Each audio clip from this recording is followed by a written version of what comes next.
I really sorry to do this. May I grab two things from the last chapter that I just forgot about? Sure. When they're talking about the drug addiction, they refer to our people going host happy. Oh! And I just want to put that in our little lexicon bag because it's like, oh my God.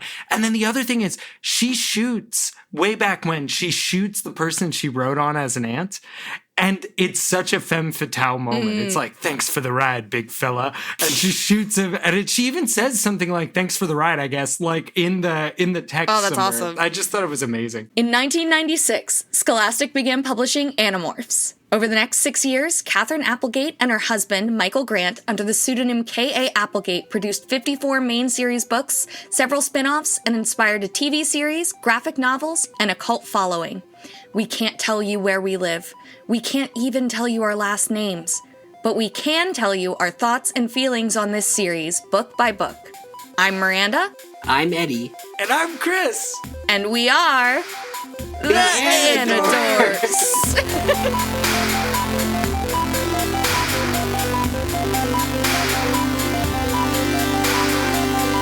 These may be kids' books, but we discuss dark themes and mature content. There may also be some explicit language. Listener discretion is advised.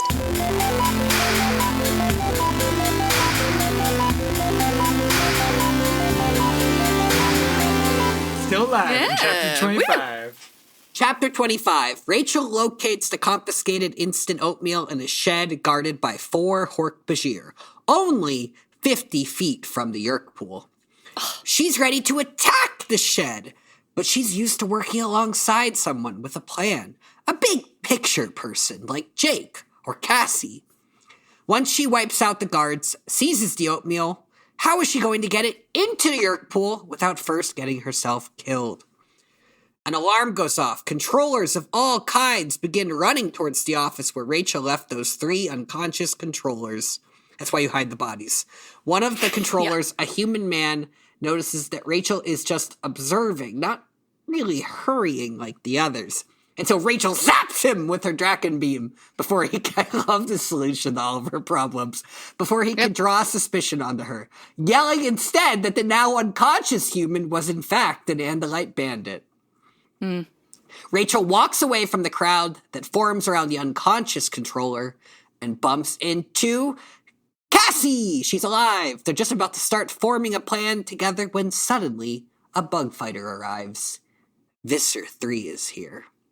I gotta say, they're like, why aren't you going to your action station? And if we had more action station drills, I would know what to do. I don't think this would be a problem. They're all running around scared. Like, this is why you gotta have more drills so that everybody can react calmly. And when Eddie and I lived together, I would often just shout at random intervals throughout the night, Eddie, get to your action. And I would always just start crying. Okay. And I'd say, very good. I think there's something to be said for what happens on the top level has to happen on the bottom level. And right now, they're trying to do all this order on these higher levels of the Yeerk army, Yeerk society. And yet, what's at the base? What do they all come from and go back to? The fucking Yeerk pool. And it's a mess. Yeah. And it's not hygienic. It's true. It's true. This is why I sort my dirty laundry. Because you need to know your dirty socks. Yes, which sock did I step in mud with? Which one did I get a dust bunny on? We've got bats! No, there's not someone with the net standing by the Yeerk pool to get the dead bats out. That's true. Really they were just going to let that dead bat be in there. Yeah. Holy shit. They could have all gotten rabies. Literally, it takes one Hork-Bajir with a net on a stick. Yeah. It's a summer job. Oh my God.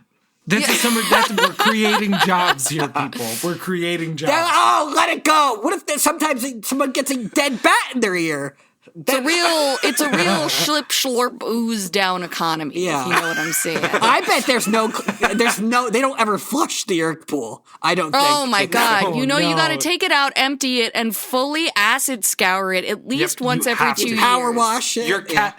Otherwise, your controllers are just going to shit along the side instead of shitting in it, which is what they're supposed to do. I'm talking... This is educational for me. Yeah. See, I was talking about pools. You're talking about litter box. Works the same way. Remember to bleach your litter box. So they talk about how Visser 3 is going to get in, Don't do that. Nobody right? cut me off. Don't bleach your litter box. Please don't bleach your litter I box. was making a mental note. I was going to do that after I flushed the Drano down the toilet. So. But so this is the one where, did you end it? Yeah. So they talk about how Visser 3 is going to get in here, right? He's coming down through the hole that's all the way from back in book 1. That's fucking Chekhov's hole. Yeah. That's Chekhov's hole. We've never seen Chekhov's hole serviced before. We've never seen anything happen to that hole. We were allegedly all like, there are videos of it on the internet, but I keep Googling Chekhov's hole with save search on and off. Weirdly, I just keep getting a lot of Star Trek fanfic. But I'm just saying, that's incredible. We literally asked that question in our third or fourth episode. Like, what the is fuck this Chekhov's hole? Well, the hole. No, we do know that the hole is also the Kandrona is above ground. But so still, it's a new use for your hole. That's true. That's the thing. It's like we're seeing something new happen. Yeah. To the hole. Yeah. Okay. You can cut that last to the hole because that was me oversticking the landing. That's called falling. Or what is oversticking the landing? Did you drill a crater? There was this, when you guys didn't get in there and make a joke, there was an energy vacuum, and I'm like, I'll just put a period on the sentence then. Fair. I don't remember. Oh, there's a weird incident where the Dracon beam seems to backfire a little bit because she's too close to it. I just thought that was interesting. She says it feels like when you touch something metal that's being plugged in, which I discovered as a child. But she also says it's like it's stabbing. Oh, I'm sorry. She says it's like grabbing a bear electrical wire and jabbing it in my stomach. Don't know why they make those wires for bears. But I thought it was a more extreme version of when you accidentally touch the grounding piece as you plug in, as you plug something in. I want to talk about how we, as controllers, as Yeerked people, ended up with our confiscated oatmeal shed only 50 feet from the Yeerk. Yeah, this is an OSHA violation.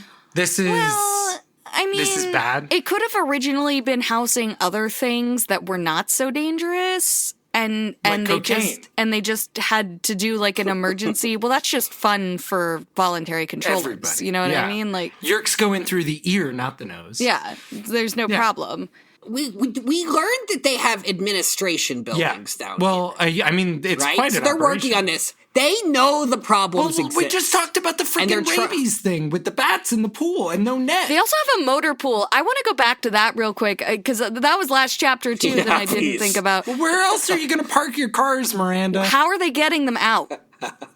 They have caterpillar earth movers down here, dude. I don't know. Do they, is there somewhere you can drive into the Yeerk pool? Yes. I do think there is. I think they're working. Maybe they have an ATV course down here. Yeah. A monster truck rally. Fun. I don't know about that yet. But you need a lot of space. Very, very, very diplomatic. I don't know about that yet. Let's check in on Chapter 26. All right, who's reading, Miranda? I just did a big sippy. Hang on one second. I could do this one. No, I got. All right. Big sippy. Chapter 26. Visser 3 emerges from his bug fighter, demanding at once that every exit be sealed and that no one move. Secure troops were on their way that would investigate every individual on the premises. Just behind the spot where Rachel and Cassie are listening to Visser 3 is the human cafeteria where they serve humans as food. For dinner. I realize that works both ways. Yeah. Between them and the building are two human controllers and a taxon. Rachel shouts that the taxon moved before firing at it.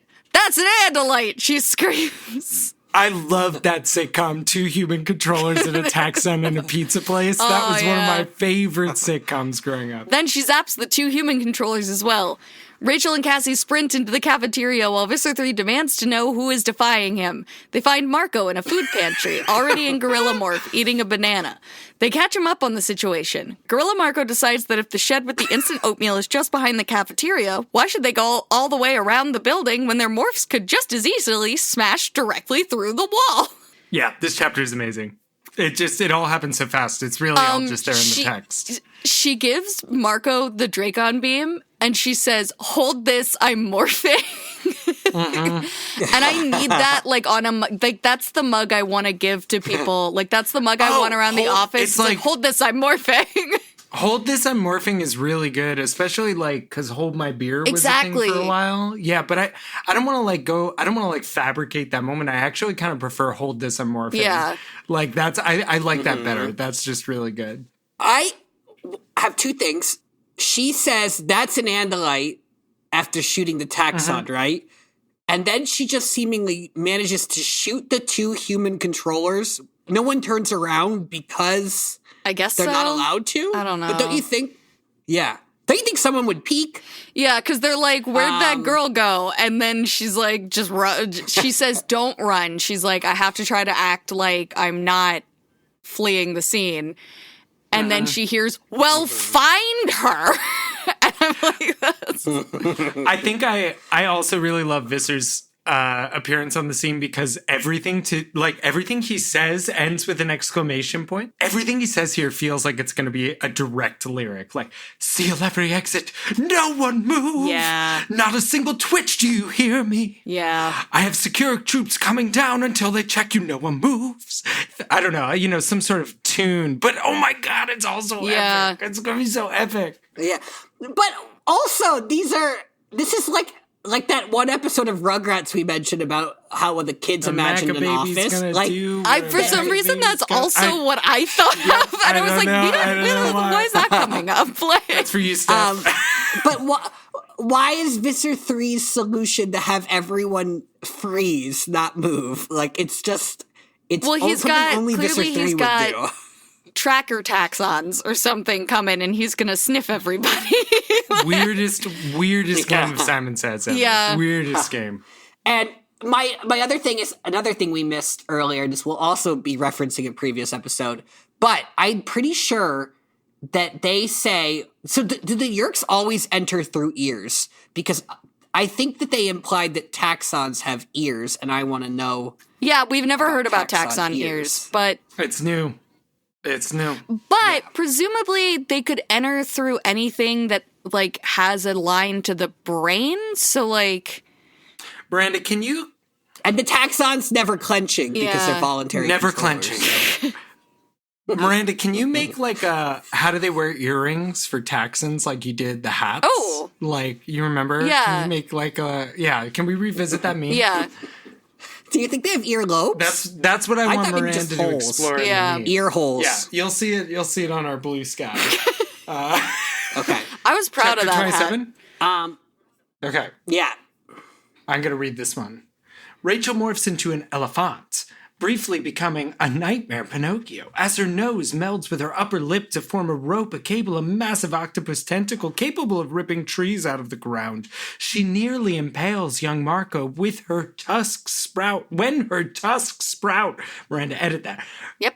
Elephant Rachel, Gorilla Marco, and Wolf Cassie walk into a bar, smashing through the wall. Marco carries the Draken beam with him. That's his one job, the only one still capable of firing with his human-esque hands. They charge the oatmeal shed, quickly clearing the 4 Hork-Bajir guards from the field and destroying the building. Visser 3 and an army of controllers, Hork-Bajir, Taxons, human charge towards them. Rachel launches one of the 5 barrels of instant maple ginger oatmeal into the Yeerk pool with her trunk, and orders Marco to aim a barrel of a gun, nay, a dragon beam, at it. Your move, okay, Mr. Visser. Your move! Chris, we're on a timer. It's called content creation, my friend. Listen, we got time. Listen, you wrote a 45-minute chapter intro that happened last episode, okay? We're on a timer, could be said to you. I was sent down a rabbit hole with the as I posted a bit about in the Discord with, so the Yu-Gi-Oh opening starts with like this weird music, and then he goes, "Yo, move!" And there's a much longer, much worse song that they took that sample from, that they used like 2 lines from, and then just wrote a whole different song. Huh. And what I found out is that apparently multiple seasons of Yu-Gi-Oh! Multiple series of Yu-Gi-Oh! Had contests for what the English theme would be. That's cool. And released like as DVD extras and stuff, like the special, like the other ones. And some of them are really, really bad. Like some of the ones for 5Ds, which is the one where they play card games on motorcycles. No, don't do that. Sorry. Don't desecrate card games on motorcycles. Sorry. It is a holy internet tradition. You're absolutely right. And so in a different Discord server that I'm on, someone was just posting, "Oh, you want to see all my favorite ones that didn't get made into the opening?" And I'm like, "These are incredible, please. This is the most amazing thing that's ever happened to me." But also the original Yu-Gi-Oh! 4Kids Yu-Gi-Oh! So like the Fox. Mm-hmm. 4Kids was Fox, yeah. English opening for Yu-Gi-Oh! Was just, it fucking went hard for no reason. We gotta watch it after this. Like, when we're done, can we just watch it? Yeah, the intro. Oh, just the intro. Okay, just okay. The intro. Yes, okay. I was like, why do you want to watch Yu-Gi-Oh? Because I wanna know about the heart of the cards. I'm ready to learn. Oh, man. All right.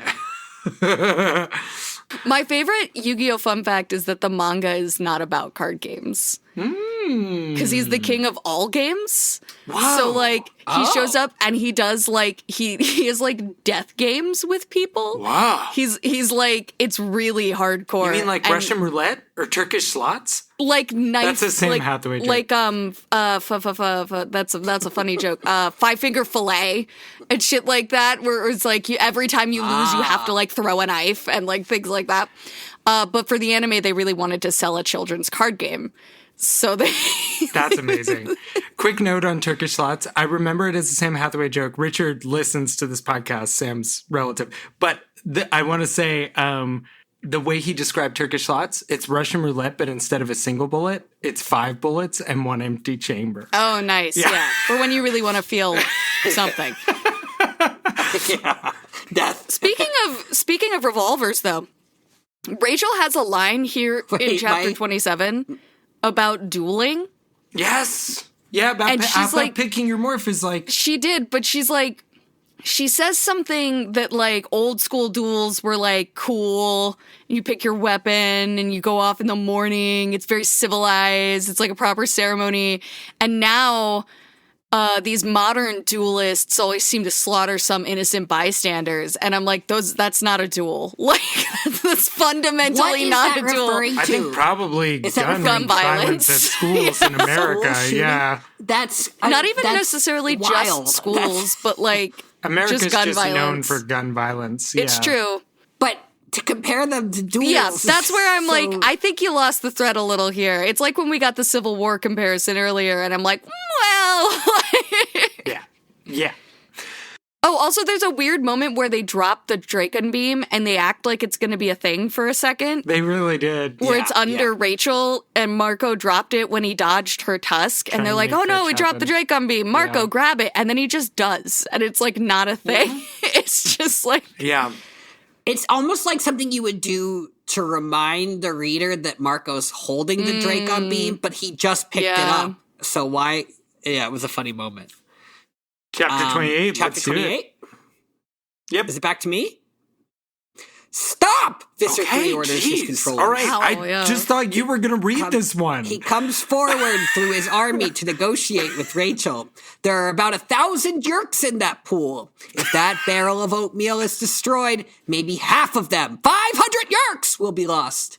In exchange for that, Visser 3 says, the Andalite bandits must want their hostages released and a chance to escape. Exactly, Rachel says. But she can already tell that Visser 3 is ready to sacrifice nearly anything to defeat the Animorphs. Just as he orders his army to attack, Rachel charges at him directly. She wraps Visser 3 up in her trunk as he slashes at her face. The first time, he misses, but the second time, he gets her good, nearly cutting through her eye. The pain is unbearable, but Rachel manages to lift him up and launch him through the air so that he lands in the Yeerk pool. If the barrel were to be destroyed now, he'd likely absorb the instant oatmeal through his Andalite hooves. And then it would only take 6 hours after that for it to get to the little Yeerky boy inside. Yes, Visser 3 would sacrifice just about anything to get what he wanted. Anything, of course, except himself. Suddenly, Visser 3 is very willing to negotiate. I love seeing him humiliated. Me too. Yes, so do I. It's the one-on-one is super cool. I do want to say, earlier in the book, we had silky significance. In this chapter, we get Visser 3 saying something with silky menace. And I just wanted to explore what we Minty thought maybe the menace? differences. It's the same drag family, I think. Yes. Yes. But Marco would be the silky menace, I think. Well, I see that, but it says here, then I'd better give you my answer, Visser 3 said with silky That was menace. very good. Says. That was it. That's what I'm saying. Yeah. You know, it's like it's eviler than the significance, right? The significance evil. is like a little more lighthearted. I'm just being an Yeah. It's a little, Yeah. They both have charisma. and it's definitely like a smooth, like it's silky, so it's smooth, so it's like a velvety, like, and I think it's like a sonorous quality, you know, a deep, rich. They both have futures podcasting. Where's the line? The one requirement, the Where's the podcasting. Chapter 28, You got that reference number? 29.13. Sick. Then I'd better give you my answer. Visser 3 said. Was that bad? I can try it again. No. It was too was too just so silky for Oh, me. gotcha. Yeah. Then I better give you my answer. Oh, wait, menace. I think I you lost the menace. No, I think you were. that I was think you also- were right. No, I think the first one was good. I think the first one was good. I think just Yeah, as I your do too. sibling, it was Oh, too sorry. silky for me. You should have take your headphones off. Take your headphones off. This is just for you, Ed. Then I better give you my answer. all menace, no silk. I could hear that without my headphones. Oh, I wanted to spare you. I appreciate that. So, are we going to get an Eddie reading or what? I don't know if I can do I just don't know if I can do Visser 3. Let me think. Then I'd better give you my answer. Ooh, Yeah, that was good. Yeah. Punctuation, the I little wanted rhythms. the bass the bass that you brought to it, Chris. I felt like that was. I can only do but, that 2 times a day, and then I turn right back into this. Yeah. So about the hooves, about what Rachel knows about how Andalite hooves work. And so now the Yeerk tongue. that I've lost out on hoof tongue, I'm going for hoof lips. I'm holding out. That's my new mission. Is hoof lips. It's do also lips the name. absorb liquid? No. Is that how you drink with lips? They create the suction moment. Is that? Do you think of drinking through a straw as absorbing? Yes. It's through your osmosis I'm node. picturing, and I know we had earlier. We agreed that an osmosis node was a mouth. was mouth like No, was it's- mouth adjacent. It's a way by which Would things be can called be a absorbed. mouth by any reasonable human. All right. I would say it is still interesting to Common know. sense dictates. It seems to imply Occam's razor that implies- Andalites have no control over whether or not they are absorbing things through their hooves at any given They're moment. always sucking. So, like, Okay, imagine this. Imagine an Andalite playing baseball and doing dip tobacco. Isn't that so disgusting. gross? Isn't that just Dip so tobacco gross? is just disgusting. It's so There's gross. no- But they there's take no- the little pouch and they put it up into their hoof, and then they have a Coke can and they take their hoof periodically and spit hate out this. of the Coke can. that's Now, doesn't the chewing important with the the chewing tobacco? is important with Yes, tobacco. I know. So what Although actually, what we now know is that the technically, I hooves guess can chew. You can just right? sort of like shove it up against your gums. Oh, maybe it's the stomping. That's the chewing. That's the chewing. Oh, that like But I think loosens it up. Miranda's right. smashing I it think into you the dirt. Actually, just leave it in your upper lip. The I've never done chewing it. like activates it, Don't and do then I tobacco think breaths. you like. No. Yeah. But sorry, no offense to anybody, but like I personally find it really gross. But like it just absorbs through the mucus membrane. Like you can do any drug through your gums if you try hard enough. I've never done it. Yeah. Don't do coke. But it's like it's like a go-to thing in movies where like if you don't see someone snort it, but then someone comes out of somewhere and they're like rubbing something in their gums, that's like a go-to. Oh, they were just doing drugs. Like, all right, we got to move on. Wait. No, we can't move on because now that we've established that the I'm so sorry, we're out of time. I do have a thought though. Can andalites are there andalite drugs if you have to all the way absorb them? Like if there's no like it's a perfectly normal butthole have, in a like, perfectly a liver or normal something. place. That's true. Okay, can we remember you want that to put at one point in this? That sounds painful. No, I mean, can we going back to Andalite Chronicles, I believe we saw an Andalite standing underneath a platform that was established as like it was a toilet, Sandalite. right? Yeah, Sandalite. It was full of debris and waste from other ships that had docked there. Yeah, and we talked about it. We talked about it. We were like, oh, it's like having your mouth in it. And yeah, if they're always absorbing, they did consume that. They weren't in it very long. Yeah, we did talk about this. Yeah, they did. I remember because But we didn't know at the time that they always are absorbing. Yeah, we thought that they had a choice. We've answered a question that we had. Which, I don't know that they always be absorbing so much as like there's a high likelihood he would absorb. It's like... Oh, maybe the maple ginger taste is just when you go swimming, you get pool water in your mouth. Like that's a given. That's going to happen. I think that's what they're talking about. Then you swallow it. Sometimes you do. All right. Chapter 29. Miranda, you want this one? Yeah. Chapter 29. Gorilla Marco keeps his aim with the Dracon. I can't say Dracon beam just or say Draco. Draco you guys Malfoy all say beam. Draken. Fuck. Gorilla Marco keeps his aim with the Tom Felton beam while Elephant Rachel kicks the rest of the barrels into the Yeerk pool with Visser 3. Meanwhile, Cassie frees Axe, Jake, and Tobias.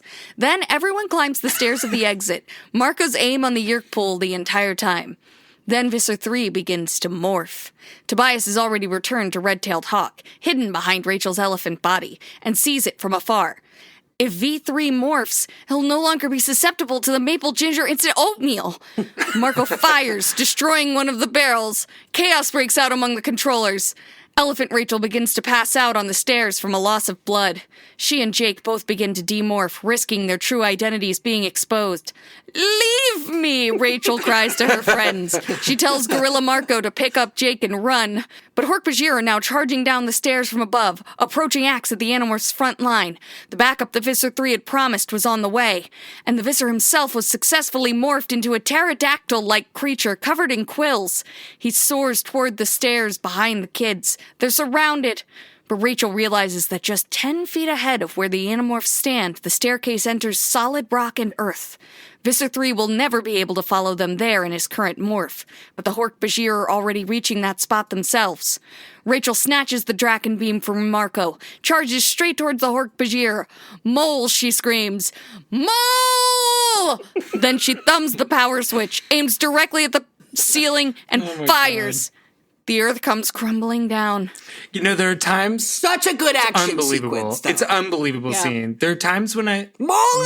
Didn't I make that joke a couple episodes? Okay. I think so, yeah.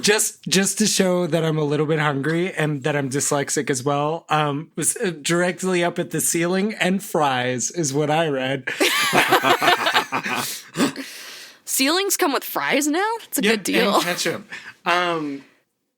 Yeah, this is unbelievable. This whole sequence. When they do the breakout later, they're going to say, "Rachel, we can't condone you charging towards the Hork-Bajir and then shooting the ceiling." Like, it does save them, and they probably would have died otherwise, but that charging wouldn't work most times. I don't know. Yeah. It's also, she did like fully demorph to human. Like Visser 3, if that creature's eyes were good, could have seen that.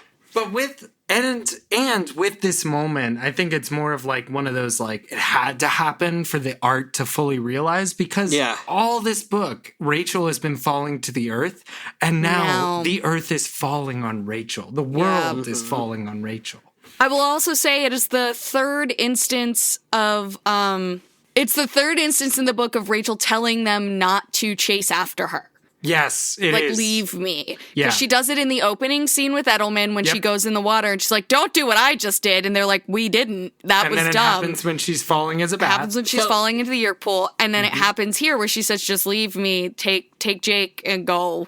Do we think that someday she's going to say that and it's going to happen? Going to be too far? We've been talking about her. It's Chekhov's leave me. As a Christ figure as well, she'll need to sacrifice herself at some point now that she's walked on water.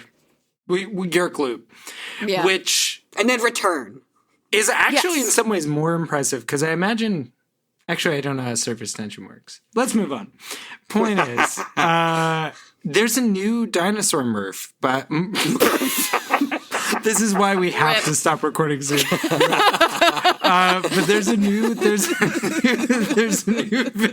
3 morph. Not a dinosaur morph. You didn't mean dinosaur. You didn't mean either of the things that you said. Neither of those things at all. Well, Visser 3 is a pterodactyl. I think that's where he's got pterodactyl wings, but he's more like a porcupine. Yeah. He also flies bizarrely slow like a dirigible. He also has a beak for some reason. It's really confusing. It's not a logical It's a hat on a hat. Wait, sure. can we talk about how quickly the kids seem to teleport to the stairs? I assume we just skip. It's like they were like, he said he wouldn't hurt us, and so we just walked out, and that wasn't interesting, but it does. It's like, so he said he'd let us walk away as we were exiting. But then Visser 3 is he's gonna fly to them and he's gonna go very slowly. And with bad eyesight. Tobias helping Marco aim, love that. Mm-hmm. I also really love getting the updates of him, we get reactions to what he looks like before we see him, and it's like, Tobias is like, he's out of the water. Oh man, what the axe? What is that thing? Yeah, it's like getting a bunch of Twitter notifications about something before seeing the actual meme. Yeah. And Axe says, how far along is he while he's morphing? And I'm like, dude, he might just be bloated. You can't just ask that. You can't just I think they're too far to hear it, but I think actually Visser 3 has an entire song and performance to go with this morph. That's going on, But it's just beautifully animated, and it's like Under the Sea. Let it go. Let it go. Yeah, exactly. Yeah. I am one with the quills and sky. Everything's better down where it's wetter.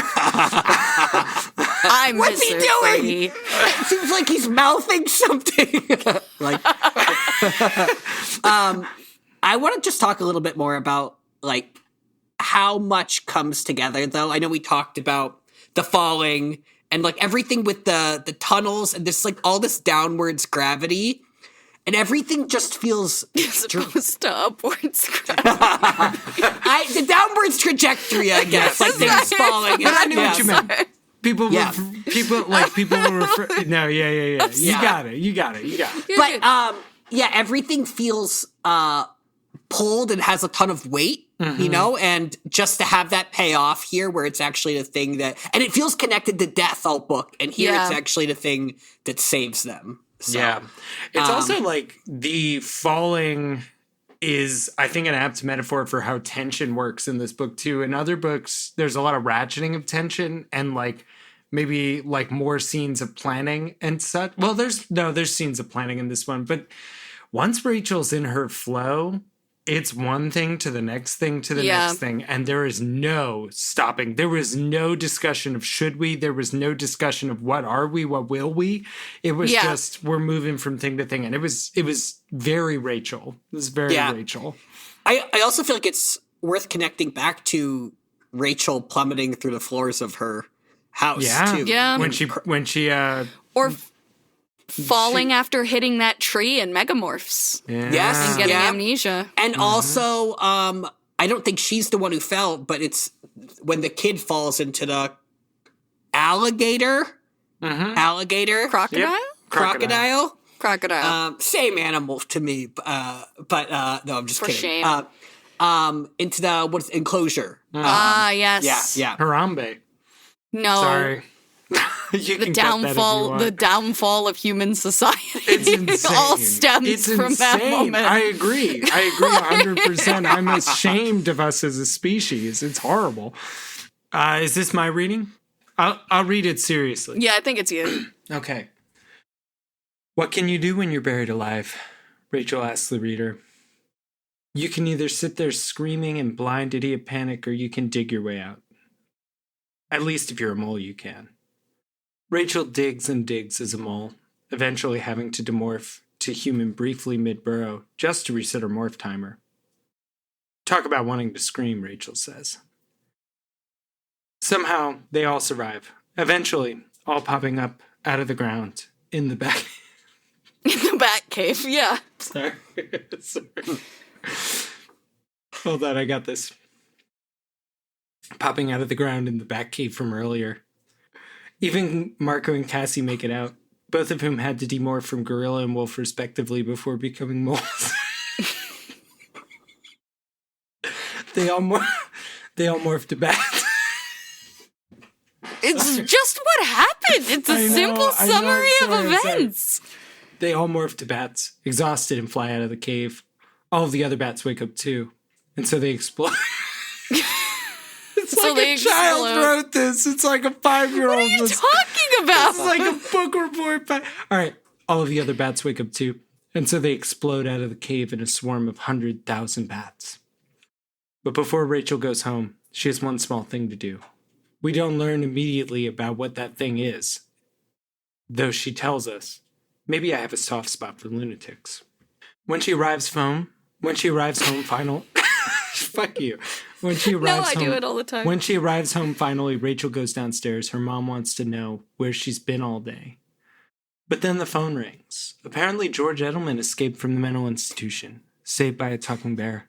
Who told Edelman not to hurt himself again, because the bear didn't want to save him again. The doorbell rings. Rachel's sister Jordan answers the door and then returns to Rachel with countless boxes of something. Marco stopped by to get rid of these. Your magazines, Jordan says, spilling boxes and boxes of maple ginger oatmeal across the kitchen table. More boxes than could have feasibly fit in that bag. Yeah. They just kept coming. Boxes and boxes. Chris, that would have been easier if you didn't sustain that that tone through the whole thing. It was really hard with how silly your writing was. I was just describing exactly what happened. Like a 5-year-old would. There's a line that's who can count that many bats, and I just think that's a really funny thing to say. Yeah. She's like 100,000 bats, maybe 1 million. Who can count that many bats? Like sort of thing. When you start counting 1, 2, 3, who could count that many bats? Like, I have to say that is one of the first times in the entire series of this book series. I'm sorry, in the entire series of books. We got to go to bed, guys. But that like a cinematic moment like that really hit me. Where like something visual happens and it was like, wow, yeah, I actually buy this. I fully believe this thing that happened 100%. Yeah. The bats just came out of the cave. And that was a real moment that happened. That's when they do that. Yeah, exactly. There was something like really they also say, but dusk of it. which day? And she, I guess, gets an answer in that her mom just asks where she's been all day. But like the idea that she like has been so stressed out, so much has happened that she literally has no concept of how much time has passed is pretty wild. Yeah, it's insane. I don't know what to say. This was like we're going to need to do like an actual Minnesota on this book, you guys. Like we're going to need to actually talk about it. Yeah. Like, I don't know. This one was a lot. It was really good. And her letting Edelman free. Yeah, it's Edelman's the new Melissa with the dead eyes. Yeah. And where is it? Talking grizzly bear, a psychic talking bear. Yes. told him to leave, get out, but not to do anything dumb like trying to hurt himself because the bear had a really lousy day. I didn't want to have to save him again. Yeah. It's like Rachel the Grizzly's no good, terrible, very bad. Yeah. But what a good thing to be able to come back to at the end as she goes. And I mean, I think that I don't know that she needed to do it right after that mission because she was tired before they even went into the Yeerk base, but if she thought about it, she was going to check it off her mental to-do list and then never get back to it. I do think that's true. If she hadn't done it then, she was never going to do it. And that reminds me. I have to go release Eddie from from that well. From that well. Oh, thank God you're out already. Well, we do know one thing that happens to Edelman after this. He competes on Animorphs Survivor. Yo, is that what's next for us? Is that like maybe our next? I don't remember when we did 2 and when we did 1. It feels like it could be time. Yeah, we did. It's coming up at least. I think maybe after book 19? Yeah, let's do it after that. 18. I feel some more. That's next book. I went to a friend's birthday party, and they were turning. We're all getting up there. And they were turning some year, and they were like, I found a thing that I wrote when I was 5, and it said 2 things on it. When I grow up, I want to be, number 1, a dolphin trainer, and number 2, a songwriter. And then she was like, one of those worked out. And I was like, which one? But the point is, I miss Eileen the Minor Humans. Yeah. I have one of those. I got like an award for doing a good job on it or something because I tried to spell a word, 2 words that were hard to spell. I got one of them wrong. But that's okay. And I had to draw a picture. And I said I wanted to be an Olympic gymnast and a paleontologist. Mm-hmm. But the picture I drew was of me sitting at a desk. It was like a bay of screens. I don't know what I thought paleontologists did all day. It was like I was just looking at videos of dinosaurs. If you've ever seen Jurassic Park. Yes, that's true. I was just looking at videos of dinosaurs all day. I still want to be Bjork when I grow up. Oh, yeah. How about you, Ed? When I grow up? Well, when I was a kid, I wanted to make movies. And now I want to get paid for the book that I wrote. So that's Eddie, I've been paying you all the time. In cookies. With attention. In cookies. And attention. Yeah. I found an old thing that I wrote, like a story that I wrote when I was like probably 10, maybe 11. And I may have talked about this on the podcast before, but I definitely had like a character.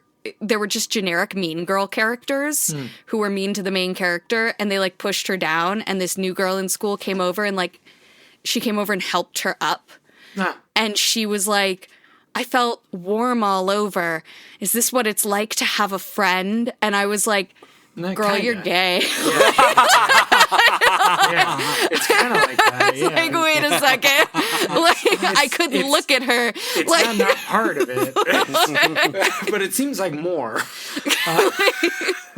Should we do our book 18? Oh, yeah. Who's making up sentences for book 18? Here, let me do it. I did it last time, so. Miranda, you do it. I had to guess. Me do it? Miranda, you do it. Me do it. Okay. Yeah. Do you have the book? Okay, so it's called The Decision. Okay. We have a mosquito morphing into an andalite. All right. Do you need some time to come up with fake titles? Fake. Yeah, give me a sec here. Taglines. I said what I said. I said what I said. I said what I said. It's book 8. I'm ready to visualize. Hey, if something's not funny once, say it 3 times.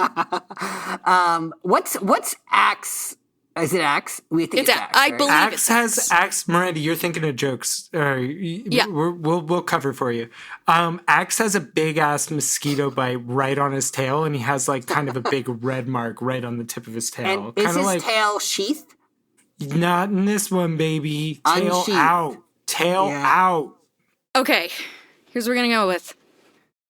Change a little, change a lot. Just change.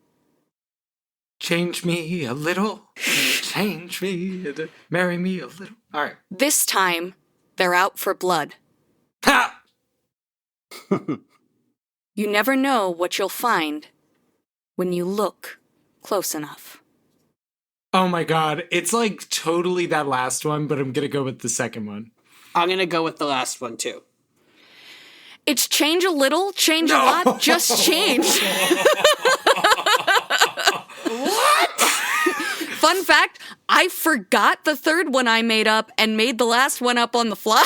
I like on the mosquito, if you will. That was great. That was great. Great job. Well, I can't wait to read that one. Good book. Yeah, everybody. this time We're Out for Blood was just I was like, this one will sound like it's related, and then they're gonna go, it's too related. I'm not gonna pick that one. None of them were about the decision, though. That's the thing. That's true. It's called The Decision. To change, Chris. Come on. To change your mind, if there had been a mind in there. Changes to face the strange changes. Remember, sometimes you have to change a little more than your mind. That was one of the first That was one. Yeah, that's true.